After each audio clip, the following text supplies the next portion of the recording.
بسم الله والصلاة والسلام على رسول الله. أهلا بكم في فيديو جديد من قناة الجماهير والكورة. النهاردة إن شاء الله بإذن الله هنتكلم عن دوري أبطال أفريقيا والقرعة وقعت نادي سان جورج الأثيوبي في مواجهة النادي الأهلي في دوري أبطال أفريقيا.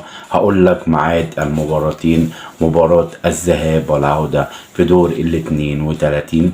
طبعا الكاف اشترط على نادي سان جورج الأثيوبي إن الملعب بتاعه يكون مطابق للمواصفات، وفعلا الاتحاد الأفريقي عمل معاينة لملعب نادي سان جورج وطلع الملعب مش هيكون قابل للمواصفات، فبالتالي طبعا هينقلوا المباراة خارج مصر.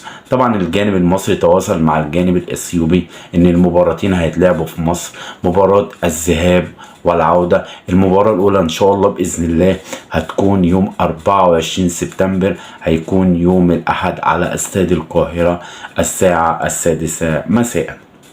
مباراة العودة هتكون إن شاء الله بإذن الله يوم السبت اللي هو يوم 30 سبتمبر الساعة 6 مساء على استاد القاهرة. بنتمنى التوفيق للنادي الأهلي وتخطي نادي سان جورج الأثيوبي والصعود لدور ال16 ودور المجموعات لدوري أبطال أفريقيا.